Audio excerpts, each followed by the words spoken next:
നമസ്കാരം, സ്ട്രൈക്ക് ടോക്കറിലേക്ക് സ്വാഗതം.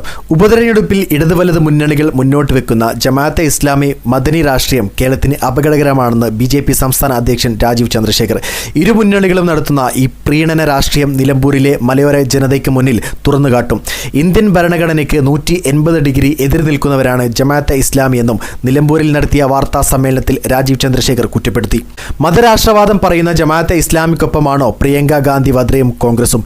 ഇന്ത്യക്ക് പുറത്തുപോയി രാഹുലും പ്രിയങ്ക മോദി ഭരണഘടനയെ ലംഘിക്കുന്നു എന്ന് പറയുന്നു. എന്നാൽ ഇവർ നമ്മുടെ ഭരണഘടനയെ മാനിക്കാത്ത ജമാഅത്ത് ഇസ്ലാമിയുമായി ഇവിടെ കൂട്ടുകൂടുന്നു.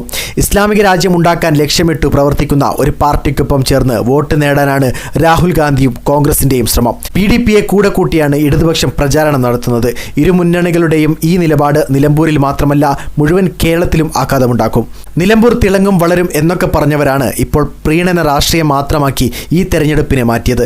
45 കൊല്ലമായി ഇരു മുന്നണികളും ഭരിക്കുന്ന നിലമ്പൂർ തിളങ്ങിയിട്ടുമില്ല, വളർന്നിട്ടുമില്ല എന്നാണ് യാഥാർത്ഥ്യം. പ്രീണനവും വികസനമില്ലായ്മയും നിലമ്പൂരിൽ തുടരണമെന്നാണോ LDF പറയുന്നത്? ഇരു മുന്നണികളും സമൂഹ മാധ്യമങ്ങളിൽ റീലുകൾ ഉണ്ടാക്കി ജനത്തെ പറ്റിക്കാൻ നോക്കുകയാണ്. മണ്ഡലത്തിന്റെ വികസന പ്രശ്നങ്ങളെപ്പറ്റി യാതൊന്നും പറയാൻ ഇരു കൂട്ടരും തയ്യാറല്ല. 20% തൊഴിലില്ലായ്മ നിരക്കുള്ള മലപ്പുറത്തിന് വേണ്ടി ഇരു മുന്നണികളും എന്തെങ്കിലും ചെയ്തിട്ടുണ്ടോ? 8 UPA മന്ത്രിമാർ കേന്ദ്രം ഭരിച്ച കാലത്തും ഇടതുപക്ഷം ഭരിച്ച 9 വർഷക്കാലത്തും നിലമ്പൂരിലെ ജനതയ്ക്ക് യാതൊന്നും കിട്ടിയിട്ടില്ല. ദരിദ്രവും അതിദാരിദ്ര്യവും ഉണ്ടായിരുന്ന നാട്ടിൽ അതില്ലാതാക്കിയത് PA അന്ന യോജന വഴി പ്രധാനമന്ത്രി നരേന്ദ്രമോദിയാണ്.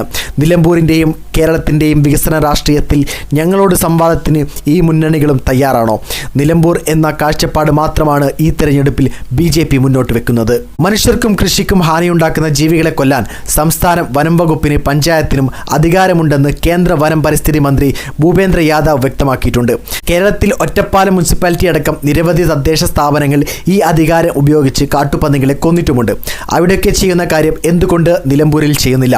മലയോര കർഷകർക്ക് എതിരാണ് LDF സർക്കാർ എന്നാണ് ഇതിലൂടെ വ്യക്തമാകുന്നതെന്നും രാജീവ് ചന്ദ്രശേഖർ പറഞ്ഞു.